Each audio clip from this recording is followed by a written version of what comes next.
Dan kata Rasul, ya Umair, ya, ma sya'nuk, ya, apa tujuan Anda? Kata dia, ya Muhammad, kedatangan saya ingin membebaskan anak saya, ya, Wahab bin Umair al-Jumahi, putra saya.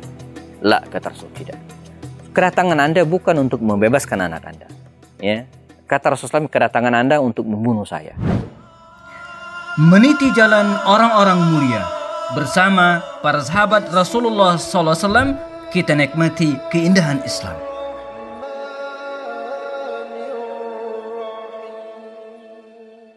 Assalamualaikum warahmatullahi wabarakatuh. Alhamdulillah, assalatu wassalamu ala rasulillah wa ala alihi wa sahbihi wa maula ba'du. Kita masih di program mengenal orang-orang mulia di sekitar Rasulullah SAW. Pada edisi-edisi sebelumnya kita sudah bahas banyak, ya, sahabat-sahabat Rasulullah SAW. Dan saya sudah sampaikan, membahas orang-orang mulia di sekitar Rasulullah SAW ini, kita seperti menggali sumur, menggali mata air yang tidak pernah kering, ya. Jadi selalu mengalirkan air, ya. Dan itulah ar-rijal haula Rasul, orang-orang baik sekitar Rasulullah, ya.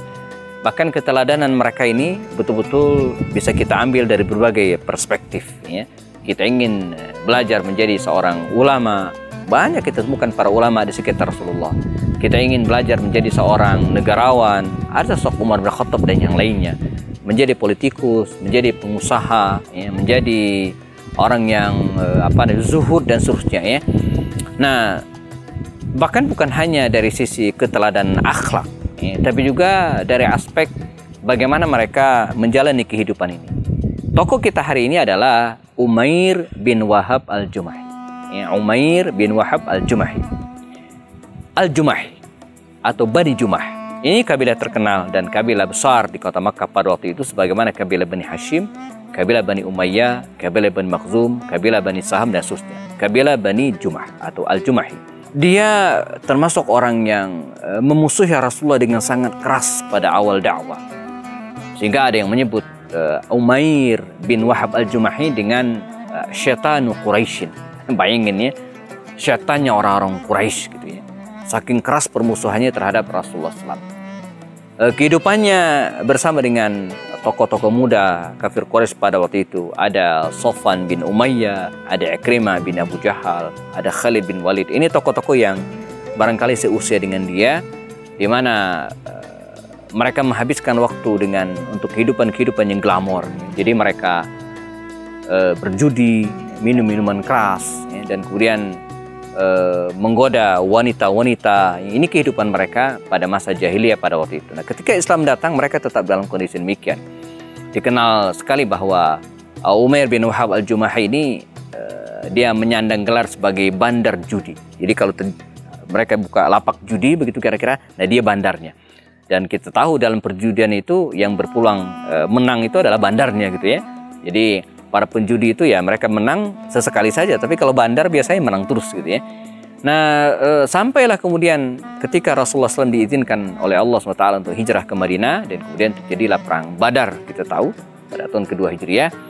Dalam perang Badar ini kaum muslimin menang telak, ada 70 kafir Quraisy yang terbunuh dan ada 70 di antara mereka yang tewas.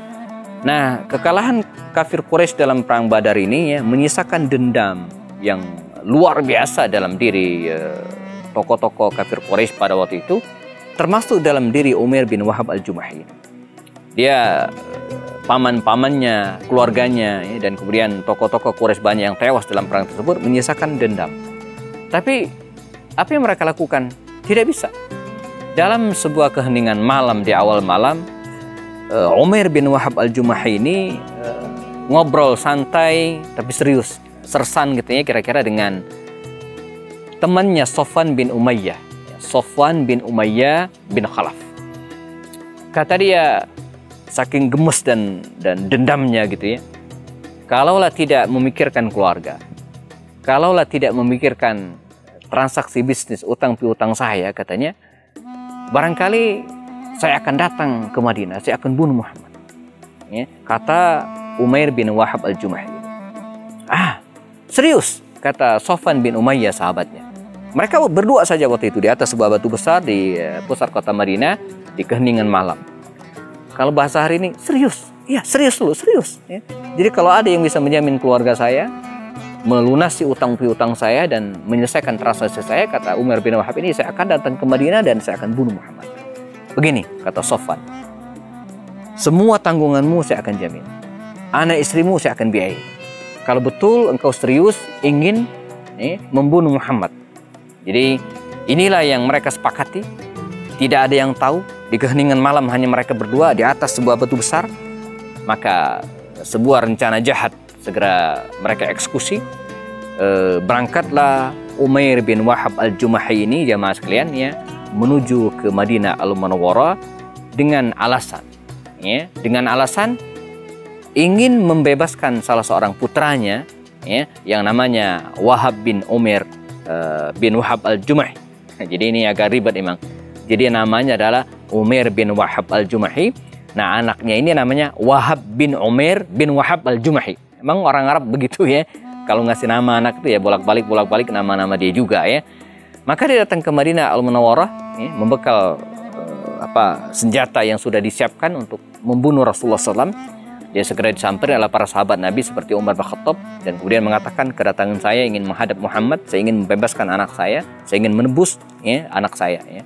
Maka dia segera dipertemukan kepada Rasulullah SAW, dan kita ingat peristiwanya ketika dia masuk ke tempat Rasulullah dan senjatanya dilucuti, artinya dia bawa pedang yang besar kemudian disimpan, ya. Jadi seolah-olah dia tidak membawa apa-apa. Dia masuk, ya, ke rumah atau ke kediaman Rasulullah ingin menghadap beliau, dan betapa kagetnya dia, jamaah Allah, begitu dia masuk dan ingin ketemu dengan baginda Rasul, ya, dan kata Rasul, ya Umair, ya, ma sya'nuk, ya, apa tujuan anda? Kata dia, ya Muhammad, kedatangan saya ingin membebaskan anak saya, ya, Wahab bin Umair al-Jumahi, putra saya. La, kata Rasul, tidak. Kedatangan anda bukan untuk membebaskan anak anda, ya. Kata Rasulullah, kedatangan anda untuk membunuh saya. Bahwa di malam kesekian, di tempat ini, di batu ini, kata Rasul menyebutkan dengan detail, anda bertemu dengan Sofwan bin Umayyah. Ya, anda bertemu dengan Sofwan bin Umayyah dan menyepakati untuk membunuh saya, kata Rasul. Maka dengan demikian, ya, andai pun kau terbunuh, maka keluargamu dijamin oleh Sofwan bin Umayyah bin Khalaf. Kaget luar biasa. Ya. Sebab di atas batu tersebut, di keheningan malam, tidak ada siapa-siapa kecuali mereka berdua. Tapi bagaimana baginda Rasul tahu? Ya. Kalau sekarang mungkin ada CCTV, tapi dulu pun nggak ada. Nggak ada. Dari mana dia tahu? Tidak mungkin ada orang yang bisa ngasih tahu, dan tidak ada makhluk yang bisa ngasih tahu. Mesti Muhammad ini bukan orang biasa. Dan singkat cerita, alhamdulillah, dia pun memeluk Islam.